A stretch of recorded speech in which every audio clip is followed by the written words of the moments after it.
I'm sorry about the setup if you can tell. Basically, Darius, my younger brother, my youngest sibling, stole my tripod today. Don't know how. Do not know how, but he stole my tripod. So, yeah, if you notice anything different, I mean, it's helpful for the phone, I guess, because I've just perked it up against my makeup box, and I put my camera on my makeup box. So luckily, I've got something to keep it height. But yeah, Darius stole my tripod. So if you notice anything different, it's probably the fact that it's set up differently because he stole my tripod. But it's actually working out okay, so maybe you can't tell. And I've just said that for no reason, but just in case, that is why. Before we start, I've got my mug and I love it. It's so nice. And I've got a cup of tea here. This might be a long video, I don't know. I've been doing some research and I'm going off my personal experience as well as always. But yeah, I did some research as well because research is great. We love research around here. Yes, we do. Today is January 24th, a Monday, 2022. I said that in a weird order. But today, sorry, my phone keeps buzzing because people keep messaging me. Ooh, popular, but no. Today, oh, by the way, hi, it's Maddie. Doing this all in the wrong order. Hi, it's Maddie. But yeah, basically, today's video is about bones and how bones are affected by cerebral palsy because it is a musculoskeletal. I can't think how you pronounce it.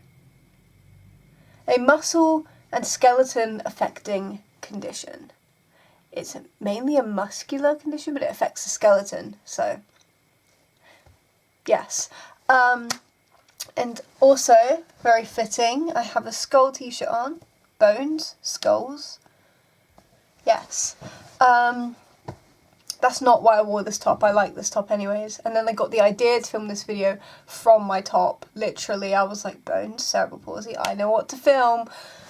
But yeah, and I think it'd be a really interesting video, and then I did research, and this is a very long explanation, but basically, the video is on how bones are affected by cerebral palsy. One of the first things that I want to mention is the fact that when I first Googled it, it came up with cerebral palsy, people with cerebral palsy can have low bone density, and I was like, why? Like, why is that? So I did some further research, and it's because a lot of people with cerebral palsy don't go outside as much as they should. They stay indoors because of like pain and lack of mobility, so they stay indoors, right? So then they're not getting vitamin D, which then means that like a lack of vitamin D can give you low bone density. So a lot of people with cerebral palsy, it's not that cerebral palsy is causing low bone density, it's the affecting factors that have. So you're in pain from your cerebral palsy, so you don't go out, you can't, or your mobility's impaired, so you don't really go out. Maybe like access needs are a problem, so you stay indoors a lot. And then because you're staying indoors a lot, you're not getting in the sunshine. And then because you're not in the sunshine, I'm gonna like put my phone on silent in a minute because it's just buzzing while I'm trying to talk. But yeah, and then you don't go outside a lot, and then you don't get the vitamin D from the sun, and then you end up with low bone density, and then you are at risk of broken bones easier, and bone pain, and like skeletal deformities, especially as you're growing, like as a child and like as a teenager, and like even into your adulthood you can like have problems with bones if your bone density's low, if you like brittle bones. So that's a complication that you can get, because not from the actual cerebral palsy, but from a result of like not going outside as much because of your cerebral palsy, if that makes sense. Also, bone deformity in general is a big one with cerebral palsy. It can cause a lot of bone deformity because your body is under so much strain that it shouldn't be under, and so much pressure, and it affects the bones. So a personal example for me is I have bunions on my feet, which is a deformity of the bones in the feet. Like I have these bony lumps on my feet, on the sides, and they can be quite painful. I've always said that like stubbing your bunion is like 10,000 times worse than stubbing your toe, and I've stubbed my bunions a lot before. It hurts. They can be quite painful. It's hard to find footwear when you have bunions because you have to get them quite wide to fit. Because I have quite tiny feet, but because of my bunions, it means I have to wear wider footwear. One of the reasons I get my shoes custom made, the other is for my walking. But yeah, I have bunions, and that is a bone deformity, so that is something with my bones, and I could get them removed, but they'd just most likely come back, and the recovery would leave me a lot of complications, and it's just not worth the surgery. But I did look into getting surgery on them, and it makes my toes curve and like gives me like problems in my feet. So yeah, that's something that can happen. But bone deformities in general, like curvatures of the spine. I've got a slightly curved spine, but it's very common in people who have a stronger side, and my left side is my weaker side of my body, and it's very common in cerebral palsy to have a curvature of your spine because of the pressure on your body. Hip dislocations. Hip dislocations are common in cerebral palsy. I'm lucky enough that I haven't experienced hip dislocation, but that is a very real possibility because of the strain on the hips. Trying to think of the other ones. Obviously pain, like chronic conditions can arise from it, like types of arthritis. That is very common in people with cerebral palsy to get types of arthritis because of the strain. Because of the strain on like the bones and the body, very common to get arthritis in cerebral palsy. Let me think. I'm actually wanting to get tested for arthritis because I want to check if I'm developing it, and also I want to look at ways to potentially, if I'm not developing it, to prevent me developing it, or try my best to prevent me from developing it, because it is very common in cerebral palsy as you age to get arthritis. And arthritis is a really painful, horrible condition, so I really don't want to get arthritis. I mean, no one wants arthritis, and you know what I mean. So, if I'm not developing it, and if I am developing it, then I want to find ways to like try and help, you know. Let me think. I'm gonna look at my notes because my brain has done a blanker. So another one that I forgot, and I can't believe I forgot this because I literally am experiencing it right now, is back pain. Back pain is a massive one. I get back pain pretty much all the time. It's very common in people with cerebral palsy who can walk to get back pain because of the strain on your back as you're walking. Sorry for any background noise you can hear. Basically, my brothers came in my room, so the TV's in the background now. There we go. So,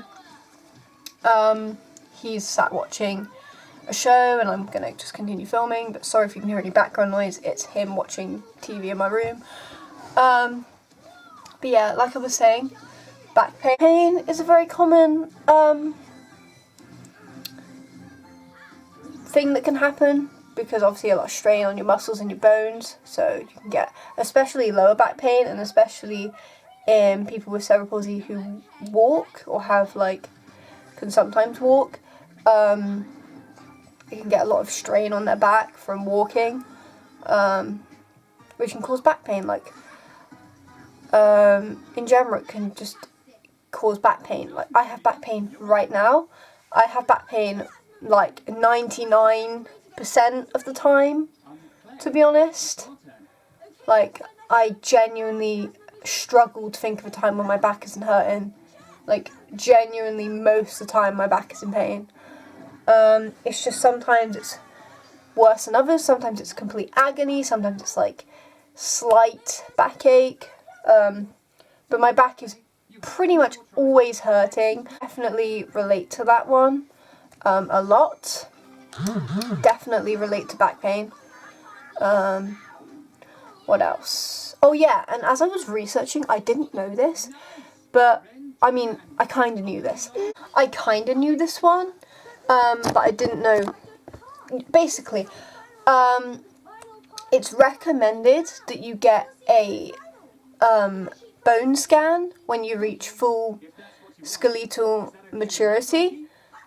Skeletal, I can't think how you say it right now, to be honest. When you reach like full maturity of your bones and your skeleton, which is at 21, which I was researching and I thought was really interesting, because they want to see like what you're more at risk for when your bones are matured. And obviously they do scans as you're growing up as well. Like, I've had scans on my bones before and scans on my hips, and they just, I guess, looking for any like pressures and like any problems and complications that can arise. So that's really interesting. But I didn't know that they recommend one at 21. I looked at that as I was researching, so I will look into that when I turn 21, which isn't this year, will be next year. I will look into getting a bone scan because it's recommended, and to be honest, I want to know if I'm at risk of any major complications, which probably am, which sucks, but yeah. Another thing was, hold on. Okay, I know the lighting's really bad, but I want to read this one. Cervical Stenosis. All individuals, I did not know this, and I thought this was really interesting, but really scary. All individuals with cerebral palsy are at risk because of joints being out of line. Cervical stenosis is a narrowing of the spinal canal in the neck. This can lead to compression of the spinal cord, myelopathy, and upper motor neuron syndrome. This leads to the potential loss of strength in the arms, stomach and back, and legs. Some people lose the ability to swallow and breathe, requiring emergent treatment. Individuals with dystonic CP seem to have high reports of cervical stenosis. Adults with CP should be screened for stenosis at age 50 or earlier if changes in function occur. So, basically, every individual with CP is at risk of developing those problems because of the narrowing of the spinal canal, which is really scary. When I first read that, my heart literally dropped. I was like, what? That is terrifying. So I'm noticing that as I'm doing more research again, like I started doing research the older I got because I wanted to understand my condition more, but the more I research, the more scared I get. Like, I get that Google gives you the worst case scenarios, but it's also good to be aware of these things. So that's another thing I got to think about when I'm 50, or if my functions change, is to check for stuff like that. But yeah, that can definitely affect your bones.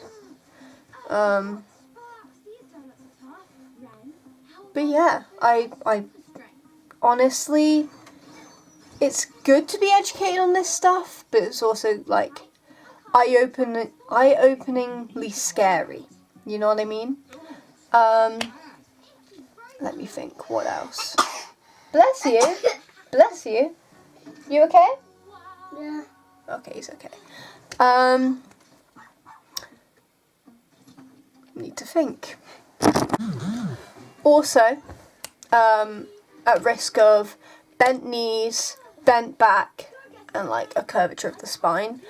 I have bent knees, like my knees go inwards. I have a curvature of the spine. My posture, my back does bend over.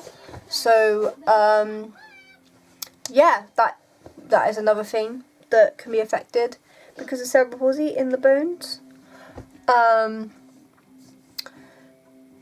There's a lot of things that can happen, like at more risk of serious fractures if we fall to our bones. There's a lot.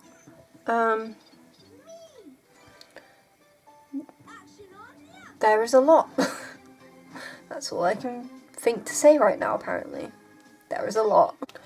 But yeah, bone health. Hold on.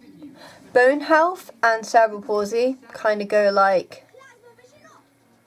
the bones and muscles kind of go hand in hand with like issues that you can get, complications rather that you can get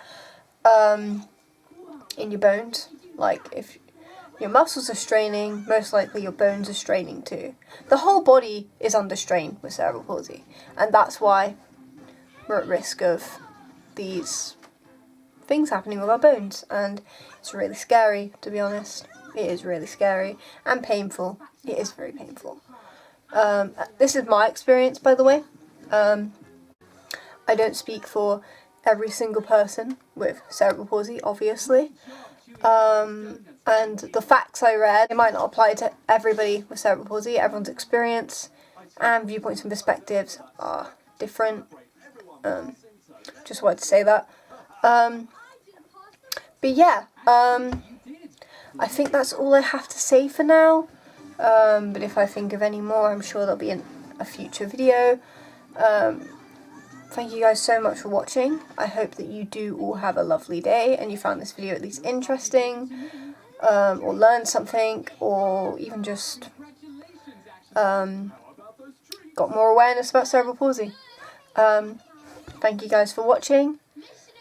Subscribe if you want to, like the video if you want to. I'd really appreciate it. Trying to think.